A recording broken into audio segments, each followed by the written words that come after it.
Assalamualaikum warahmatullahi wabarakatuh. Salam sejahtera untuk semuanya. Ya, jumpa lagi pada hari ini. Sebelum kita memulai pelajaran, saya berharap semuanya semoga dalam keadaan sehat-sehat, sehingga bisa mengikuti materi pada hari ini dan dengan mudah juga bisa memahami materi yang nantinya sebentar saya sampaikan. Untuk pada pertemuan hari ini, kita akan melanjutkan materi pada bab yang baru yang masih ada kaitannya dengan materi pada bab sebelumnya tentang diagram kartesius. Pada hari ini kita lanjut pada bab yang baru, yaitu bab 3, materinya tentang relasi dan fungsi. Setelah kita akan membahas materi pada bab 3, yaitu tentang relasi dan fungsi. Untuk pada bagian pertama ini, saya mengajak kepada kita semua bagaimana memahami relasi dan fungsi itu sendiri. Ya, jadi untuk memahami materi tentang relasi dan fungsi ini, saya mengajak kepada kita untuk melihat diagram seperti ini. Ya, jadi diagram ini kita lihat alurnya adalah diagram satu keluarga, yaitu keluarga Pak Madhuri dan Ibu Marhawi. Jadi keluarga bapak dan ibu ini memiliki beberapa orang anak, yaitu ada 4 anak. Yang pertama, anak dari Pak Madhuri dan Ibu Marhawi ini sendiri adalah yang pertama Ibu Sulastri, kemudian Pak Idris, Pak Halim, dan Pak Thohir. Jadi kemudian keempat anak ini sudah menikah dan juga memiliki anak. Yang pertama, Ibu Sulastri dan Pak Adhim memiliki anak yang namanya Wafi. Kemudian Pak Idris dan Ibu Mai memiliki 3 orang anak, Faisal, Alu, dan Rizki. Kemudian Pak Halim dan Ibu Ririn mempunyai 2 orang anak, yaitu Alvin dan Nazwa. Kemudian Pak Tahir dan Ibu Fatimah mempunyai seorang anak yang bernama Suci. Ya, jadi jika anak-anak Pak Madhuri dan Ibu Marhawi ini kita kelompokkan dia dalam satu himpunan, maka anggota himpunan ini misalnya kita kelompokkan dalam satu himpunan dan himpunan itu kita beri nama dengan himpunan A. Maka anggota himpunan A ini sendiri adalah Ibu Sulastri, ini Ibu Sulastri, Pak Idris, Pak Halim, dan Pak Thohir. Ya, kenapa Pak Adhim, Ibu Mei, Ibu Ririn, dan Ibu Fatimah tidak termasuk? Karena Pak Adhim ini sendiri, kemudian Ibu Mei, Ibu Ririn, dan Ibu Fatimah bukan merupakan anak dari Pak Madhuri dan Ibu Marhawi. Jadi yang masuk dalam anggota himpunan A ini sendiri atau himpunan anak dari Pak Madhuri dan Bu Marhawi hanya Ibu Sulastri, Pak Idris, Pak Halim, dan Pak Thohir. Sedangkan cucu dari Pak Madhuri dan Ibu Marhawi, misalnya kita kelompokkan dia dalam satu himpunan dan kita beri nama himpunan B, maka anggotanya adalah Wafi, Faisal, Alu, Rizki, Alvin, Najwa, dan Suci. Terus pertanyaannya, bagaimana hubungan antara himpunan A dan himpunan B? Jadi ini himpunan A, ini himpunan B. Hubungannya bagaimana? Ya, jadi hubungannya adalah yang pertama, jika himpunan A ini kita hubungkan dengan himpunan B, maka dikatakan bahwa anggota himpunan A mempunyai hubungan orang tua dari anggota himpunan B. Atau sebaliknya, hubungan antara himpunan B dengan himpunan A, maka bisa kita katakan bahwa hubungan anggota himpunan A dan anggota himpunan B dengan himpunan A, hubungannya adalah hubungan anak dari. Jadi kalau himpunan A dengan himpunan B, A adalah orang tua dari B, sedangkan kalau dari B ke A, maka B adalah anak dari A. Jadi sekarang kita lihat pada bagaimana menyajikan relasi 2 himpunan. Ya, kita lihat di sini Ya, jadi tadi kita sudah mengenal himpunan, sekarang bagaimana cara kita menyajikan himpunan itu.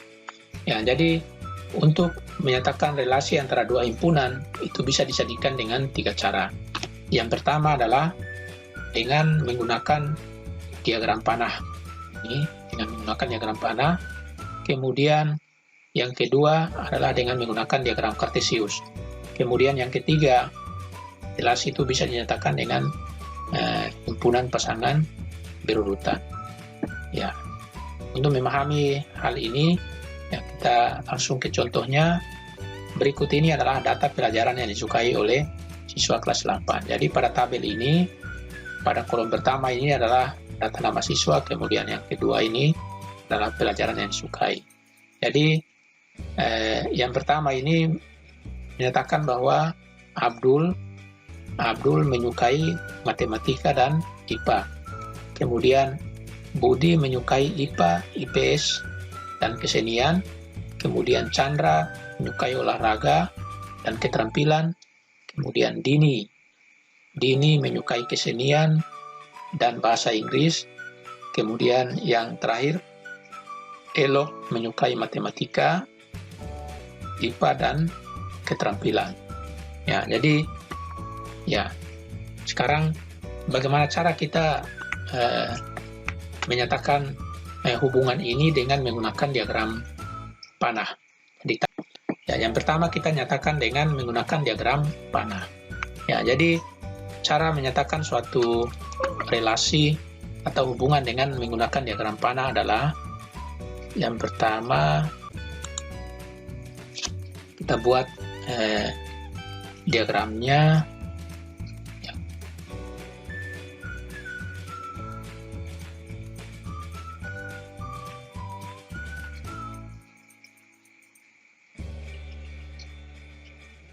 Ya, jadi untuk yang pertama ini, misalnya kita beri nama dengan himpunan A.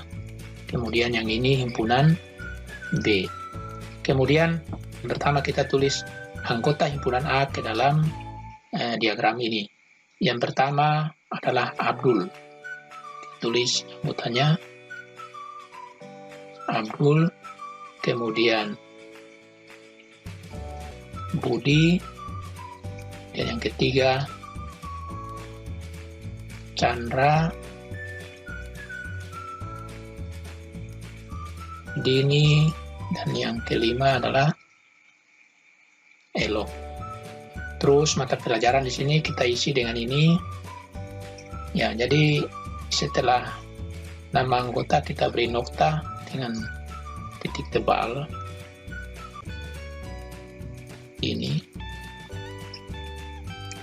Kemudian anggota himpunan B, yaitu anggota himpunan mata pelajaran. Yang pertama adalah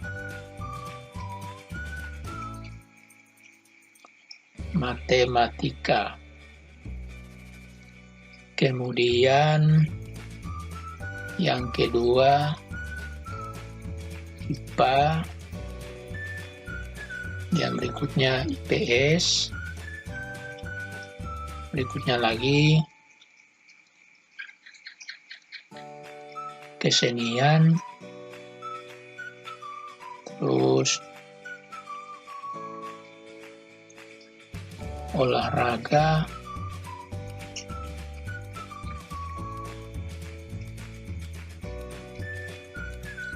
keterampilan. Ya, kurang lebih ada 6 mata pelajaran yang disukai. Kemudian kita lihat di sini pada tabel ini. Yang pertama, Abdul menyukai matematika dan IPA. Jadi tinggal kita hubungkan anggota himpunan A ini ke anggota himpunan B sesuai dengan mata pelajaran yang mereka sukai. Jadi yang pertama, Abdul menyukai matematika dan IPA. Ya, kita hubungkan. Abdul menyukai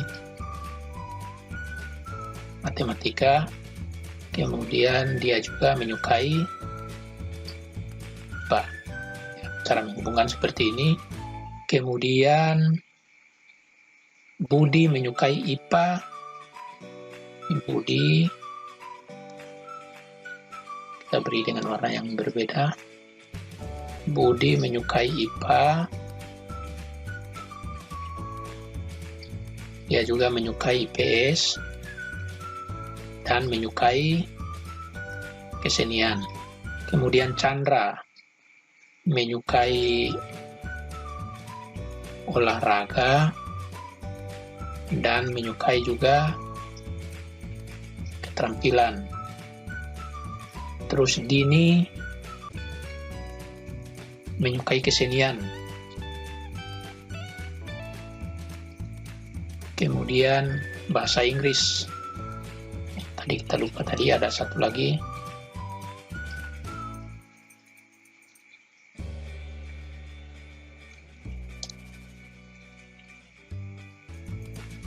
Kemudian Elo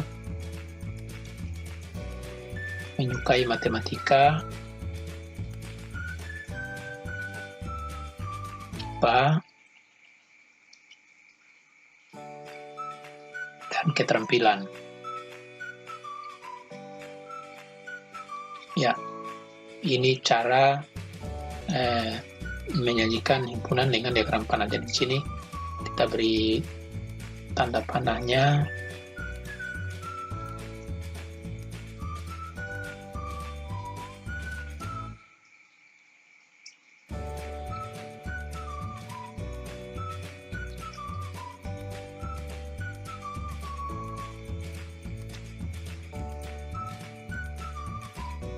Ya, caranya seperti ini, menjadikan himpunan dengan menggunakan diagram panah.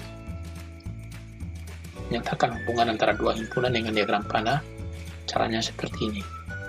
Jadi kita hubungkan himpunan A, anggota himpunan A dengan anggota himpunan B, ya sesuai dengan relasi yang menyatakan hubungan antara kedua himpunan ini. Jadi relasi kedua himpunan ini disebut dengan relasi menyukai pelajaran. Jadi Abdul menyukai pelajaran matematika dan IPA, Budi menyukai mata pelajaran IPA, IPS, dan kesenian, kemudian Chandra menyukai olahraga dan keterampilan, Dini menyukai kesenian dan bahasa Inggris, kemudian Elok menyukai matematika, IPA, dan keterampilan. Ya, kurang lebih caranya seperti ini. Ya, terus bagaimana caranya kita menggunakan atau menyatakan relasi dengan menggunakan diagram kartesius. Ya, jadi ini adalah yang kedua, menyatakan relasi dengan diagram kartesius. Jadi di sini saya sengaja sudah membuat diagramnya, ya, cuma relasinya belum ada.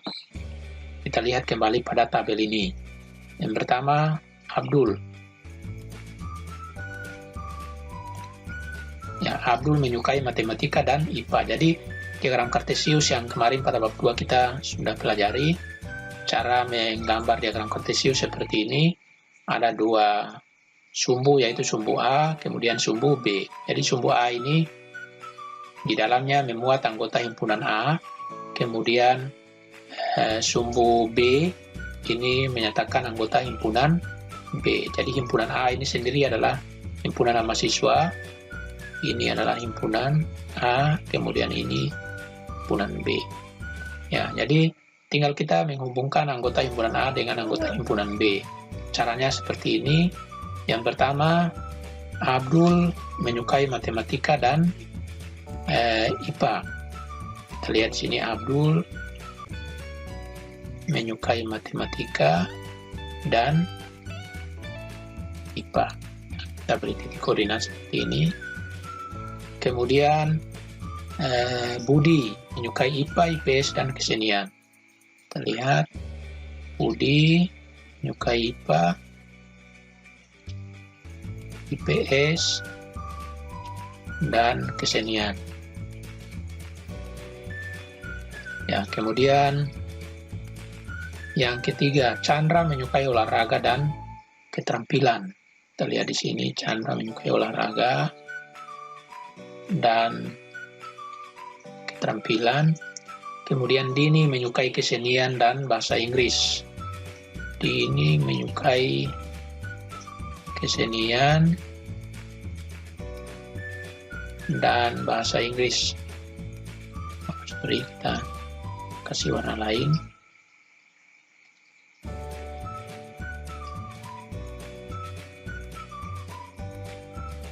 Kemudian Elok menyukai matematika, IPA, dan keterampilan. Matematika, IPA, dan keterampilan.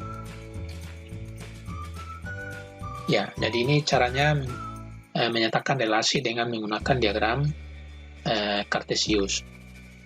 Ya, kemudian yang ketiga, menyatakan relasi dengan menggunakan atau menulis himpunan pasangan berurutan. Ini lebih gampang dari yang pertama dengan yang kedua tadi. Ya, tinggal kita tulis dengan menggunakan himpunan pasangan berurutan. Caranya kita tulis seperti ini.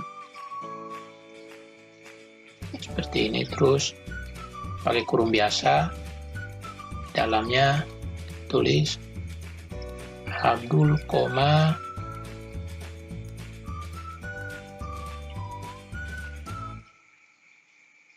matematika. Artinya Abdul menyukai matematika. Kemudian lanjut lagi, Abdul menyukai IPA.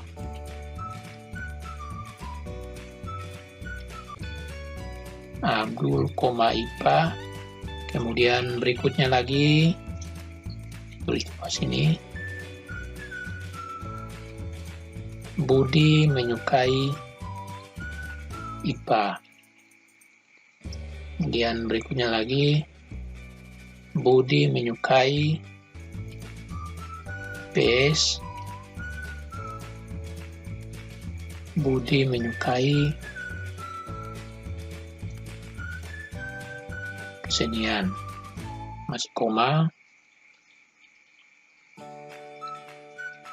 Kemudian yang berikutnya, Chandra menyukai olahraga. Kemudian Chandra menyukai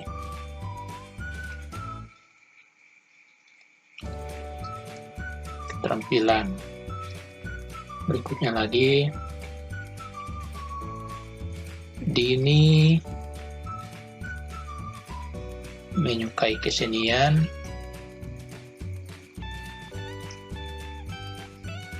Kemudian Dini juga menyukai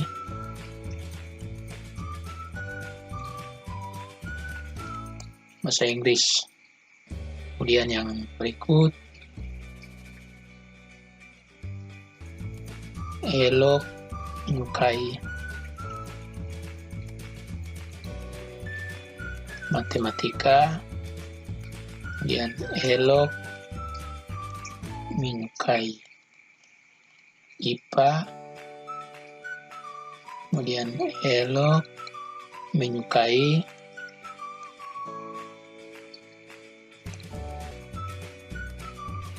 keterampilan. Ya, jadi untuk menyatakan relasi dengan himpunan pasangan berurutan, yang pertama kita buka dengan kurung kurawal, kemudian yang terakhir sini kita tutup juga dengan kurung kurawal. Jadi ini adalah cara menyatakan relasi dengan himpunan pasangan berurutan. Ya, berikutnya, ya agar lebih kalian memahami materi ini, kita lanjut lagi dengan satu contoh lagi. Yang pertama, buatlah relasi kuadrat dari. Ya, jadi ini salah ya.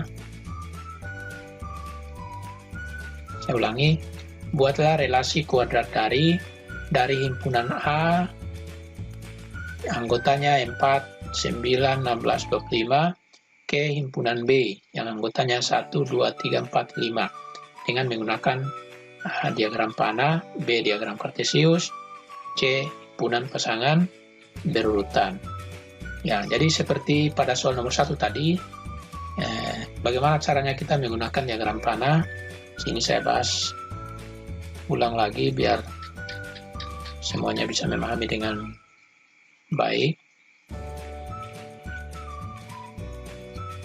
Kita buat dua himpunan seperti ini. Ini himpunan yang kedua.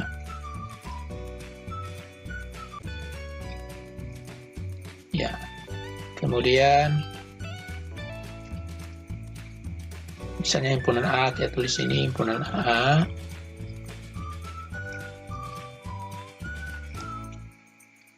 Himpunan A, anggotanya 4, 9, 16, dan 25. Kita beri nokta atau titik tebal. Kemudian anggota himpunan B, anggotanya adalah 1, 2, 3, 4, dan 5. Kita beri nokta juga. Ya, sekarang buatlah relasi kuadrat dari yang pertama 4. Jadi kita lihat di sini 4 adalah kuadrat dari, ya tinggal kita cari di sini anggota himpunan B yang jika dikuadratkan itu hasilnya sama dengan 4. Ya, jadi tinggal kita hubungkan 4 adalah kuadrat dari 2. Kemudian berikutnya 9. 9 adalah kuadrat dari 3. Kemudian 16 adalah kuadrat dari 4. Dan 25 adalah kuadrat dari 25. Sedangkan 1 ini tidak memiliki pasangan. Ya, berikutnya dengan menggunakan diagram kartesius. Ya, seperti ini diagram kartesius. Ya, jadi tinggal kita hubungkan himpunan A. Anggota himpunan A dan anggota himpunan B. 4 adalah kuadrat dari 2. Kemudian 9 adalah kuadrat dari 3. Kemudian 16 kuadrat dari 4. Dan 25 adalah kuadrat dari 25. Ini gampang saja. Ya, kemudian himpunan pasangan berurutan. Ya, caranya seperti tadi. Kita buka dengan kurung kerawal. Kemudian kita tulis buah kurung biasa. 4 adalah kuadrat dari 2. Berikut lagi 9 adalah kuadrat dari 3. Dan 16 adalah kuadrat dari 4. Dan 25 adalah kuadrat dari 5. Ya, kemudian kita tutup dengan kurung kerawal. Ya, jadi ini adalah cara menyatakan himpunan dengan menggunakan diagram panah, diagram kartesius, dan himpunan pasangan berurutan. Caranya seperti ini. Ya, jadi materi kita pada bab 3 di pertemuan pertama ini cukup sekian. Sampai di sini saja. Untuk pertemuan berikutnya, kita lanjutkan materi tentang karakteristik fungsi. Ya, terima kasih atas perhatiannya. Assalamualaikum warahmatullahi wabarakatuh, dan sampai jumpa di pertemuan yang akan datang. Terima kasih.